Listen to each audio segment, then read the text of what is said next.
Welcome back to Financial Therapy. We'll be back with lots of interesting guests joining us in a bigger conversation about us and money. But in the meanwhile, let's discuss a little more about money neuroscience. In particular, money and our three brains. The three areas in our brain that can relate to us and money. In this episode of Money Neuroscience, we're talking about the reptilian brain and money. Our reptilian brain, which is also known as the primitive brain, is the oldest area of our brain, and it was the first part that was developed when we were in utero. It controls the automatic self-preserving systems and responses, the basic bodily functions such as feeding and pooping and reproduction, and our responses to threat. This is getting our body to fight, flight, and freeze if needed to survive. This area of the brain sits at the top of our spine where the spine meets the head or at the bottom of the brain structure. And if we could scan someone's brain as they considered the reality of having lost their job, in a recession, with a family and a large mortgage, and they may not have much savings, we would see this area of the brain, along with some other areas, really light up. Because circumstances described above is really a threat to our modern day survival. It's a threat to this organism, this nervous system. Now, if you've been triggered in any way by what I've just shared about that circumstance, just take a moment right now to take a big, deep breath in. Actually, let's all do it. Let's just all take a deep breath in because we're dealing with and talking with the nervous system. But I want you to consider that this is where we sometimes go in our financial lives. Our primitive brain has alarms going off when we experience this shock of being told we're going to lose our job or our business is going to go bankrupt. We've finally had that realization, wow, we've got to close those doors. Or fully invested a whole lot of money and the stock market crashes. Or we're going through an acrimonious financial separation in a divorce. Or when we feel incapable to change our financial circumstances, drowning in debt or under-earning. Essentially, it feels like the organism is under threat. And where do we go when we're under threat? Well, we fight, we flight, or we freeze. Yeah? A couple of years back, I started to ask this question when I started working with a new client, just to get them thinking and feeling about them and money in a different way. And the question is this: when you think of yourself under financial stress, where do you go? Fight, flight, or freeze? I've noticed that we find it pretty easy to answer that question. We're all very familiar where we go under financial stress. For example, someone might say, I feel very frozen about how to change my financial situation, or my financial life is a constant struggle and I'm constantly fighting. Or someone might say something like, I just want to put my head in the sand and make it all go away. And that last one is an example of flee. We just want to get ourselves out of there. And then after I've asked that first question, I ask them a second question. Does it vary depending where the threat is? So when you're feeling financial threat in your work life, or you're feeling financial threat in your home life, and the answer could be, say, yep, at work, in business, I'm always in a state of fight. But when I relate with my family, I go into a state of freeze. So there can be variations depending on the circumstances. Other clients might say, I feel constantly frozen everywhere in my financial life. Home, work, I'm just constantly frozen. Or other clients might say something like, I feel like I'm cutting and running. It's all too hard. And essentially, I'm just running away from everything, always. Or it could be a little bit of maybe a bit of change or transformation. I used to run. I used to see how much I used to run. And now I'm practicing the art of staying. So I'm going to put this question to you, my listener. Where do you go under financial threat? And under financial threat in various situations, depending on that situation, is it different? In work, it's one thing. With a partner, it's another.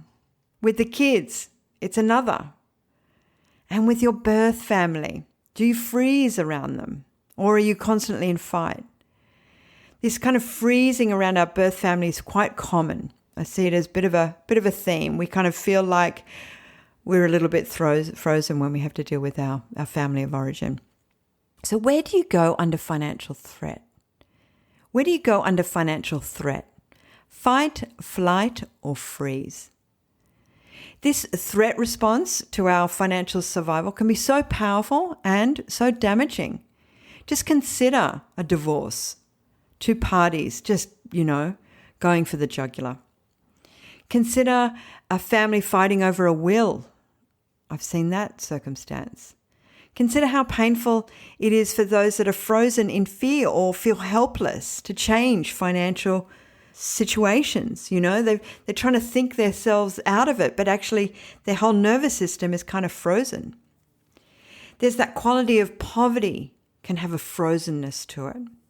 Or when we want to change our gambling addiction and we feel very frozen to be able to change our gambling addiction. So it's very much in the viscera. It's in our nervous system. So you might want to pause this podcast to consider that for a moment. Where do you go under financial threat? Do you fight? Do you flee? Or do you freeze? And does it change depending on the circumstance? So, continuing on. A couple of years back, I had a client who asked about the reptilian brain and whether we can just turn off fear and the debilitating responses. And the answer is kind of, well, yes and no. We've got to understand that the primitive brain has its purpose. It is there to alert us if we're under real physical threat. For example, you're on holidays and you're taking the night air, traveling around the city in a foreign city, and suddenly you find yourself walking down a dimly lit street. And you're walking down and you go, oh, hang on, I think I might be a little bit lost. And then you look up ahead and you see a big, scary gang of guys walking towards you. Now, in this situation, you want your lightning fast reflexes to get your heart beating and your legs running out of there, even before you've had a cognitive thought to do so. So this has got a real purpose. It senses that fear and it forces you to act, even before you can think out how to do it. But you may not want these kind of threat responses to show up in your relationships, let's say. You don't want to be kind of constantly in a state of threat when you're discussing with your partner things about money. Now, if both you and your partner may have had challenging upbringings, or any type of upbringing around money really can be a fuel that may make two individuals or nervous systems have challenges. And in that relating, both of you might feel that every time you have a big conversation that you're under threat.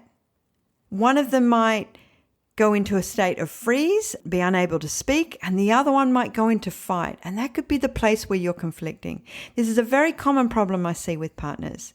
They're operating as though they're back in this family of origin, trying to survive in the chaos of family dynamics. And whatever was kind of laid down in those early years, when we get into the threat response, we go back there again. I freeze, or I go into fight, or I just want to get out of there.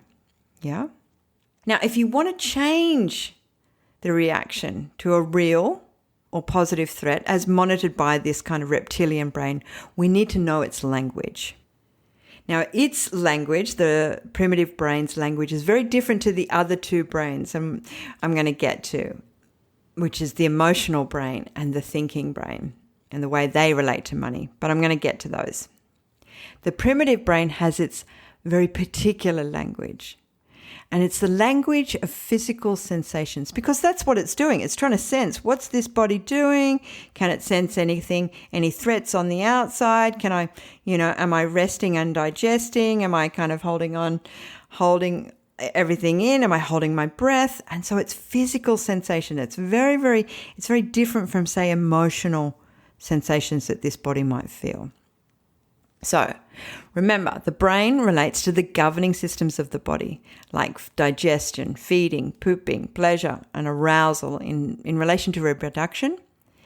And it is also part of the activation of what we call the sympathetic nervous system. This is a very particular system that accelerates our heartbeat. secretes adrenaline, dilates our pupils so that we can see more and take in more information just in case there's a bit of threat. It prepares us to fight and flight. Okay? This is the function of the primitive brain, to manage the bodily functions and to keep the organism alive. And so it has a very kind of sensory language to it. If we monitor or report on the feelings of this physical system, we'll say things like, I've got a churning in my belly, or my belly feels full, or I feel constriction in my chest. It's very, very kind of sensory. I feel hot, I feel cold, or I feel constricted, or I feel free or loose. Yeah, it's very sensory language. So often in a session with a client, I'll ask them something like, okay, as you talk about the moment you realized you needed to close the door on your business, what are the sensations you're feeling right now in your body? And they may say something like, well, I feel a little sick to my stomach, or I feel I can't breathe, I feel constricted. Yeah, so it's very sensory language. Or another client might say something like, I've always dreamed of having my own business, but when I really consider it, it scares the shizzle out of me. We might know that one. It feels like, it's scaring the shizzle out of me. Now, this comment may appear like a throwaway line, something we might just say, but it kind of relates directly to this autonomic nervous system, making sure that our butt stays intact when we're under stress. We're actually pretty much clearly stating what we don't want to happen if we take on our dream. A crazy little note on the side. Wild animals occasionally have a spontaneous expulsion of scat, poop, whilst under threat from a predator. And this is a threat response. It's like, whoop, I'm just going to leave that there, which a predator may detect as a fouling of the meat, right? So the prey has done a bit of a scat, and the predator's chasing it down and goes, oh, hang on, there might be something wrong with the meat of this potential prey. It could be rancid or infected in some way, and so it will stop pursuing the prey. So just an interesting kind of side note. And so that under stress, we have that fear that are we going to, you know what I mean. Anyway, back to where I was. So when I started to really look through the lens of us and money and survival of this organism, it's no wonder that this thing called money can have such a profound effect on the nervous system. It can make us feel punched in the gut when we get financial shock. It can make us frozen in fear. I hope you get what I'm trying to say. So if you want to make changes in your financial life, if you want to operate in the world differently, you want to act, react, or combat with money, where do you go? Fight, flight, or freeze is a really great place to start. And what are the physical sensations? Start to see the language of your nervous system. I go into freeze, or I want to flee. I want to get out of there. And you can do this in your personal relationships as well. When you feel under threat in your personal relationships, where do you go? Do you generally go to fight, freeze? Do you want to, you feel absolutely frozen? You feel like you haven't got a voice? Or do you want to get out of there? You want to flee? So it's a really great practice to kind of start having an understanding about where do you go under threat. Try it out. So when you're in that state, what are the sensations in the body? What do you feel? Well, it feels like a weight on my shoulder. Or I feel like my feet are frozen. Or it makes my head feel like it's being thrown back in shock. If you can do this practice and have some awareness and presence with it, to sensing the physical sensations, rather than paying attention to, say, the emotions or the thoughts, but just sticking with the physical sensations. We're going to look at the brain in relation to the emotion and the thinking and, of course, money next. But practice the sensations in the body. If you're doing a mindfulness practice, bring this into the attention awareness to these sensations. If you can do this, you'll open up an understanding of your unique nervous systems. How do I operate under stress? How do I operate under threat? Even under change, where do I go? This process, let me tell you, has been such a profound practice for myself. When I look back at times in my life when I wanted to make change, positive change, Physiologically, when I contemplated that I wanted to be a therapist, or I wanted to start a business, or I wanted a new path for myself, I would notice my heart would just pound. Just contemplating it. My heart, boom, boom, boom, boom, boom, activated. I could feel it. And what had happened, I coupled that pounding heart with imminent threat. Okay, my heart's pounding. Something's not right here. I've got to stop this idea. No, I'm not going to follow my dreams. I'm going to back out, close the door, run away up the street. Stop studying, stop pursuing that business idea. Stick with the job, stick with where I am at the moment. Don't expand, don't change anything. So I'd coupled pounding heart with threat, I'm out of here. So I started to unpack this physical response. Pounding heart when I contemplate the idea that I might want to have the life of my dreams, do something that I'm passionate about.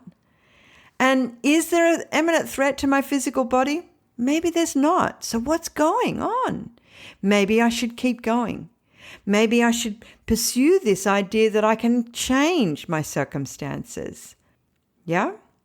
At the time I started to work this out, I was speaking to a friend who's also a psychotherapist, and she told me this conversation that she'd had with a professional Olympic soccer player, this woman.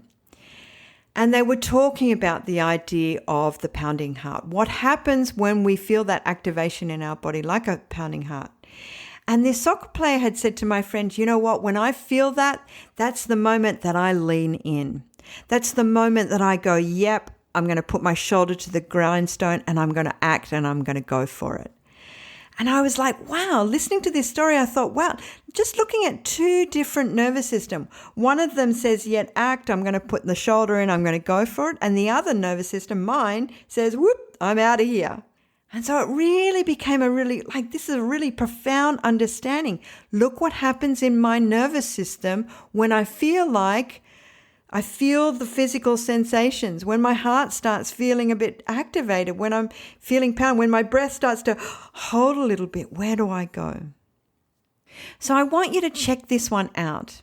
This could be so transforming for you, just to sort of see where does this physiology, where does this nervous system go?